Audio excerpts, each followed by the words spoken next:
Hey guys, what's up? Welcome back to GTA Froze. Today we'll be covering how to make money off the stock market in real life just like you would in GTA. Let's get into the video. So the first thing you're going to want in GTA and in real life involving the stock market is definitely a decent investment. Now I've heard people start with as little as 1,000 and as much as 10,000.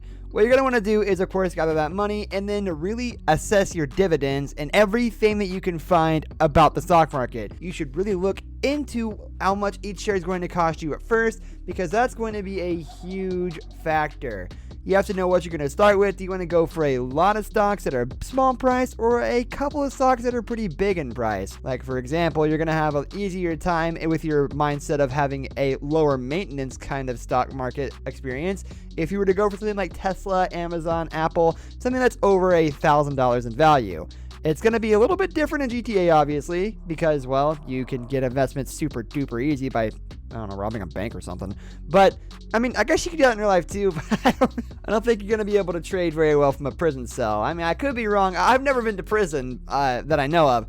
But, hey, if you guys want to give it a shot and you can comment down below and let us know how it goes, just sure, give us the experience. Write a postcard even. So after you've got your idea of what you want to start with for money, you should definitely either find a stockbroker if you're pretty advanced, or you can even start with some apps to invest with as a beginner in real life. Now, obviously, in GTA, it's super easy because there's like one that you can really use and have specific stocks on each. But in real life, if you open up each stock app, you're going to see every stock ever on both ends. So you really got to be careful and not to invest two different stock dividends into each side, because it'd be a little bit hard to manage and would kind of defeat the purpose.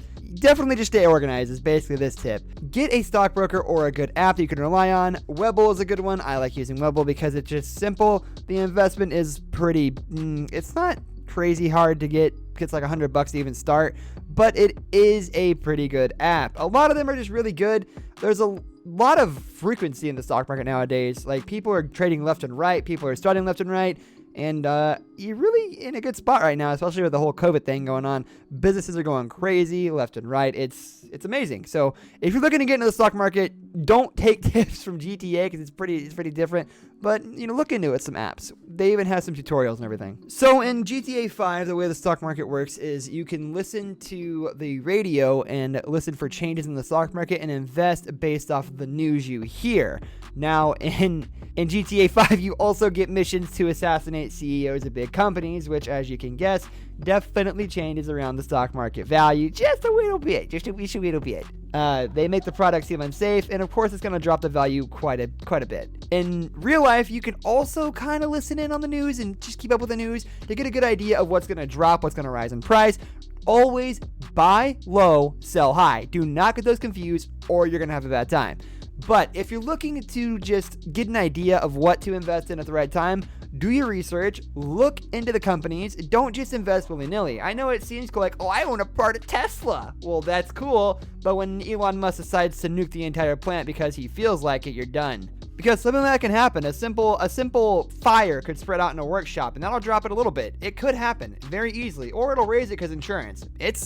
It's a wild, wacky world we live in with the stock market, so get invested and get into it. A very common practice with the stock market is day trading, and those are set specific times. I actually don't think you can trade after a certain period of time anyways, but I know for me, Webull, it's like 12 to 8 p.m. or 4 to 8 p.m., but I'm not allowed to trade outside of those times. Like, and I'm a night owl, so it's very hard for me to use my app and invest around and figure out what I'm going to put money into, how I'm going to do it, and when I'm going to do it. So you really need to look into your times that you're available. Set like an hour in the day for yourself. Obviously, it's not going to be the best hour because things will fluctuate just as the day goes on in general. It's nothing you can control, so don't feel like it's something you have to actually set at a specific time. But just take an hour out of your day between those, your day trading hours and just start looking around. That's when you want to do your trading, because that's pretty much the only time you actually can do your trading. That's going to do it for today's video, guys. Thank you so much for watching. If you enjoyed the video, leave a like on the video and don't forget to subscribe to our channel so you don't miss out on any of our videos in the future. I will catch you next time. Goodbye.